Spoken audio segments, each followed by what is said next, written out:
Today I'm joined by Doug Hinkley.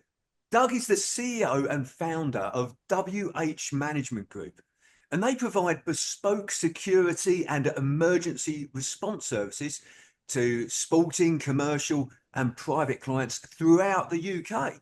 So, welcome, Doug. Simon, very good morning. Thank you. Now, look, thank you for joining us today. So, Doug, just tell us a little bit more about WH Management Group because it sounds really interesting what you do.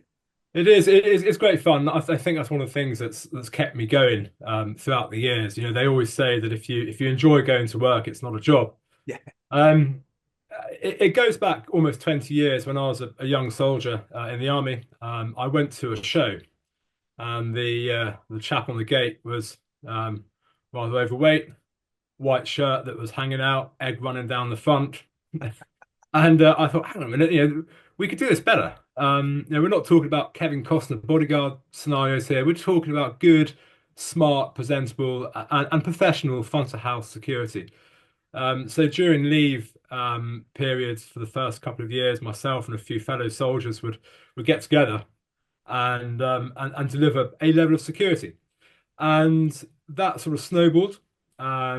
We found that we were good because of our full-time jobs in dealing with incidents, in being approachable, in being able to answer people's questions. The simple things sometimes, customer service orientated, really.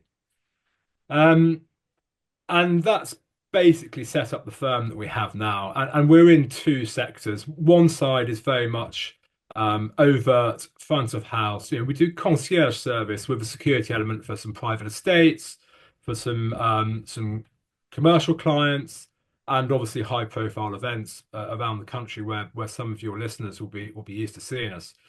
The other side of the business is more the suited close protection or intelligence services. And when you combine the two, you tend to find situations where you may need an emergency response of some sort. And that's where we integrated the fire and the medical cover as well. So that the fire protection services that we have are our own assets and our own staff. And then the medical side, we use a team from another firm who come in to work under our C2, our command control element. Look, great. Look, thank you for explaining that. And look, you've mentioned there that I assume it's really important that your team are continually trained, not just in the skills that they require in terms of first aid and fire and close protection and all of those sort of things, but also in terms of those other skills that you mentioned in terms of being presentable, being Yeah. polite, being answering questions and those sort of things. So is that something that is key for your business? Yeah, very much so.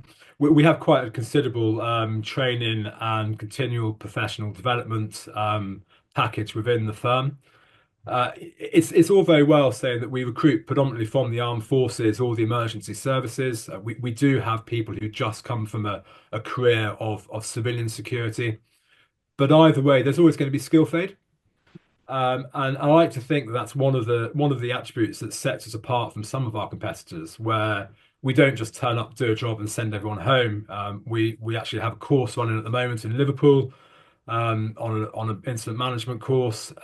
We have guys doing a weekly training, an annual training package in March, and then there's also all year round online e-learning. A lot of that's now provided by the government, by the Home Office or security services, because again, skill fade, but also things change. Legislation changes, the threat assessment within the UK changes, or maybe just what clients expect. So yeah, we think that's really important, and it's something that we strive to deliver and to continually improve and tweak each year. Yeah, like it's so important, isn't it, to continually train and upskill our teams in all those different areas, as you Yeah. absolutely say, because the world around us is constantly changing. The environment is changing. As you said there, what clients and customers expect is constantly changing. Yeah. Technology is constantly changing, etc. So yeah, keeping up on those sort of skills and Yeah, I think that's really important for employees within businesses and the business owners to ensure that happens.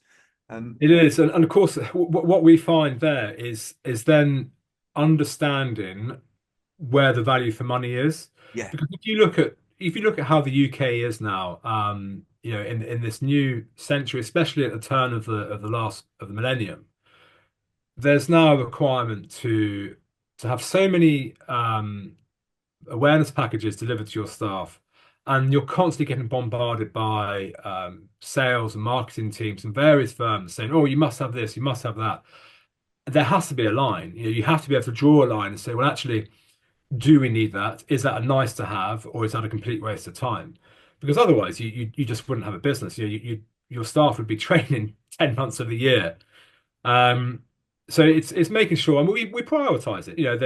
There's mandatory courses, whether that's security licensing, whether that's counterterrorism awareness, whether that's medical upskilling. Those are the really obvious ones. And then there are the others which are not necessarily mandated, but certainly you wouldn't want to test in a litigation scenario with an insurance company. Things like manual handling, um, equality, diversity in the workplace. These are all really important to have a nice, healthy business underneath you. And it sort of cascades down from there.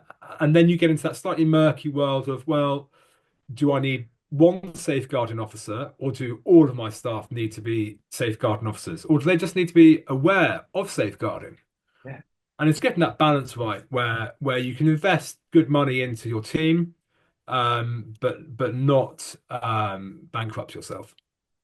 Yeah, look, and that's key decisions, isn't it? What is appropriate sort of training? Where are you going to get, as you mentioned there, sort of return on investment on that training? Exactly. So, and it's interesting. I've done a bit of research on this, and it's interesting that in America, the average annual training hours for employees is 34 hours per year. And in the UK, the average is 26 Wow. hours. Wow. So significantly low. And when you look at 26 hours, that's purely, break it down over the course of a year, that's for 52, that's that's half an hour a week, Yeah. Yeah. which is Yeah. really not a lot at all. And the question there then is that the right amount of training? Is it in the right areas, as you've sort of said there? Um, and look, you mentioned there that you come from a military background. You spent, I think I'm right in saying, you spent 20 years in the army. Um, how how has that sort of helped and prepared you for being a business owner? So it obviously helped and prepared you for the industry that you're in. Yeah. How did it help and prepare you for being a business owner? So I caveat this with being very fortunate. I come from a family that had a running business at the time. So I had a basic understanding of tax, employment, insurance, all these mandated things, which get very difficult if you have no business background. And that's why so many people go off and do, for example, an MBA when they leave the army. Um, However, my military background itself, you you are predominantly a soldier. That is your job. Your trade is whatever that might be, whether it's a tank commander, whether it's intelligence and engineering. Um, but outside of day-to-day soldiering, you are effectively a member of an organization, and therefore a lot of the principles are the same. And ultimately, throughout your career, you are developing both leadership and management. There is, of course, a big difference when you cross over into the civilian world. You never had to deal with payroll. You never had to deal with IR35, with VAT returns, with liability insurance. But the principles of running an organization, which in my book, and some people will disagree, is looking after your staff. Being a leader means that you should have empathy, but you also need to be strong enough to call the shots when things are going slightly wrong. And that's probably my biggest weakness. I tend to see the good in my team far too often.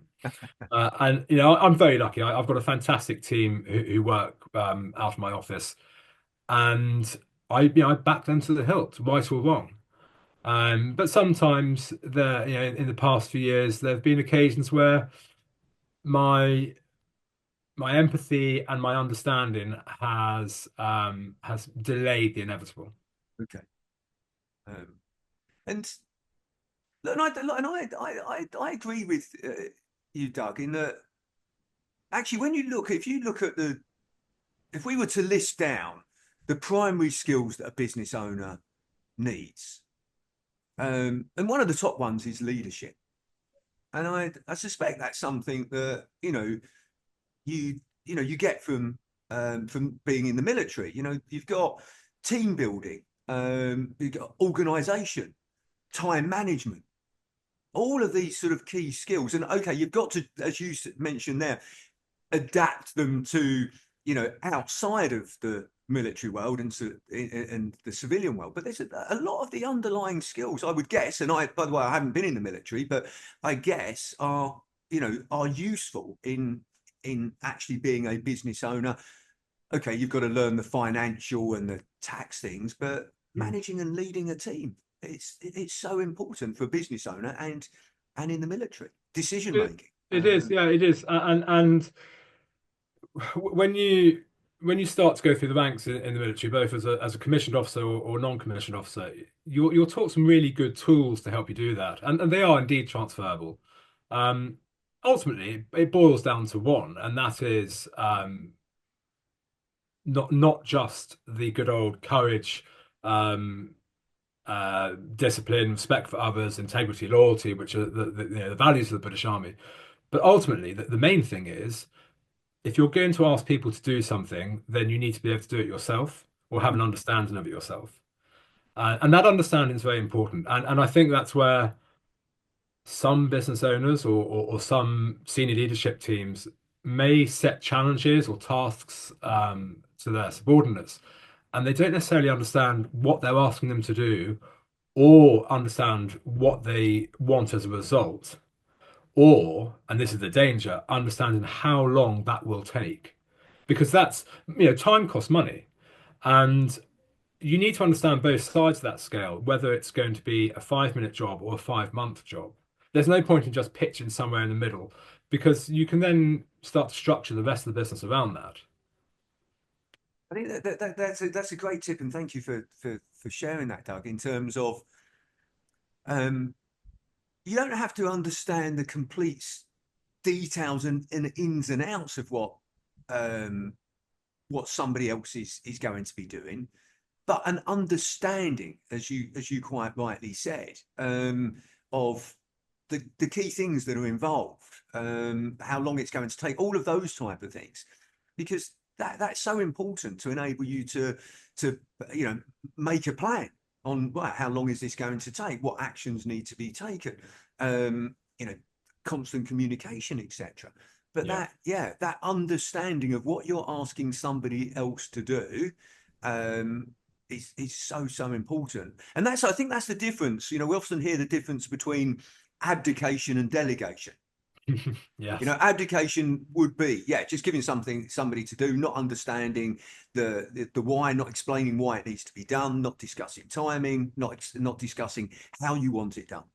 Delegation is very different. It is about that communication, agreeing check-in times, all of those sort of things. I think the key thing with delegation is actually a step that a lot of people miss out on delegation, which is when you've communicated to somebody what you want them to do, you get them to repeat it back to you.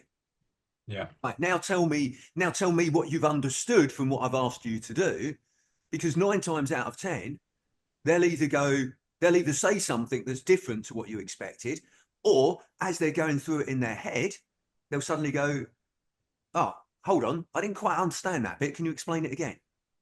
So I Yeah, think that's a completely. Yeah, key, completely key agree with thing. that. Yeah. Um, so look, you mentioned there about your empathy, your trust as perhaps um, delay things occasionally. Would you say that's the biggest challenge that you've faced as being a business owner, or is there have you faced something else that's been bigger than that? I think it probably has been for me. I often I often get asked by friends looking at setting up their own businesses, or indeed, friends, sons or daughters, um, what errors I've made, and there are plenty. Let's be honest here. I've been in business for nearly 20 years now, and there are plenty of scenarios and examples which didn't fare well. The one that has saved me is never been reliant on credit. Okay. Um, that had I not avoided it from the beginning, I set the company up in the 2008 recession, which was a great learning curve. Um, I think that would have been my nemesis. Um, my my understanding of sales is poor, and indeed it remains fairly poor now because we're such a word of mouth industry. Right. Um, and I've tried numerous times to bring people on board who can help push us into new markets, and not always been successful. Um, and that I think is sometimes where, and this goes back to the delegation side. When you do delegate to a subject matter expert, and you have objectives and goals, and of course a time frame within those, is known at what point do you question the subject matter expert? At what point do you go, Simon, you're a lovely chap, you're doing really well. However, you have missed the last 3 quarters worth of targets. Really sorry, but we'll have to readdress this. Can we look at something else? Um, and then, unfortunately, at what stage do you go through another 2, 3, 4, 5 quarters and go, okay, this is now costing serious money, and we're not seeing a return? You need to then look at not just what you're setting. I think you need to look at everything. You need to look at the foundation of the business itself, all the way through to the work that you're trying to tender for, because something will be broken in there. And that could be the skill set of your subject matter expert. It could be the capability of delivery. It could just be how many ISO stickers you have at the bottom of your letterhead. Yeah. And again, I think that's a great sharing, and because sometimes funny enough, I was having this same conversation with one of my clients yesterday, in fact, and we were talking about HR, and we were talking about when when to challenge what an HR, in this scenario, an HR professional is suggesting. Um, and it's for me, it's about having that ability to ask great questions, Yeah. to be able to say, look, and in fact, I had another conversation sort of last week with another client when I was saying to them, I said, actually, it was a business spotlight interview that I was doing, and I said, look, what, and funny enough, I asked them the same question, being a challenge of being a managing director of business, what's the biggest challenge? And they said, accepting that I don't know everything. Yeah. Accepting that to ask great questions, to challenge, to say, look, I don't understand that. Can you explain it better to me? Because if you ask great questions, then you're able to make better decisions because you've got more information to make those decisions on. And if you make better decisions, then you're going to take better actions. And if you take better actions, you're going to get better results. So it all comes from asking great questions and not being, and being prepared to ask those questions to professionals that may Yeah, have more definitely. knowledge than you. So Yeah. yeah, no, great share. And with that, at what stage do you start to interject or question those answers?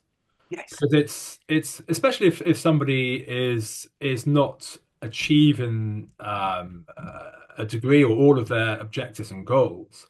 At what stage do you have to look at the answers you are getting and saying, well, it's all very well you saying that, and let's take a good HR example here, where some people can hide behind the great word GDPR. Um, you need to have the confidence and the intuition, and it's all about timing with this to step in and say, okay, it's very well. I understand the answer you're giving.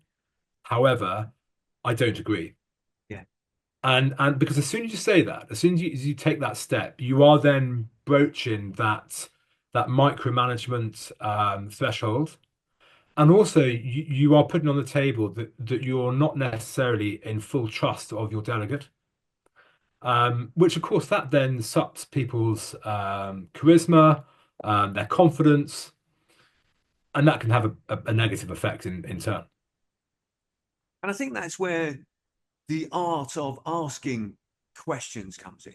Yeah, So what rather than saying, I don't agree, to say something like, well, what alternative options have we got? yeah, What else could we consider? What's the pros and cons of that particular option mm, to lead, so it creates that discussion around it rather than actually being that, look, I don't agree, because you're right. The general response, if you say to somebody, I don't agree, will be defensive, they'll feel like you don't trust me, etc. yeah, Actually, to have a discussion and delve down into it, because either their view might change or your view might change. You might say, well, actually, now we've discussed that. Actually, I agree with what you're saying. Let's do yeah, it. yeah. So great. Look, And that's great. of course, doing that as well, Simon, it gives you the perfect chance as a business to review what you're trying to get out of it in the first place. Because sometimes it takes this challenging moment to either realize or to identify that the goal you're trying to get to is actually not at all where you want to be. Yeah, that's that's a really interesting thing, isn't it? In terms of having clear goals in the first place, but making sure they are what you want to achieve. Yeah, Um, it, because sometimes we set goals because, I don't know, society norms or well, of course we want to do this and achieve that, but is it really what's right for the business? Is it what's right for the business owner? Is it, is it right what's right for the employees, etc.? So yeah, I think another great point there in terms of, yeah, obviously set goals, because not every business sets goals yeah. and creates goals. Not every business has a plan on how they're going to achieve those goals. But when you do set goals, just reflect and say, look, is this really where we want to go? And I think that's where, look, you'll probably be familiar with this, Doug, from the military days. Is, the first thing is to create a vision. Where do I want to get to? Okay, where do I want this business to be, or what do I see myself doing in 10 years' time, 7 years' time? Only then can you create the goals that are going to get you towards that vision of what you want to achieve. And then once you've Yeah. got the goals, then you can create the plan. Okay, well, what's my plan to achieve those goals? And I think the point I think that's one of the joys, isn't it, of building a business is that, and I go back to when I first started. I walked into my NatWest branch in West Sussex and met the business account manager, and you used to be able to meet them in those days face to face. It was amazing.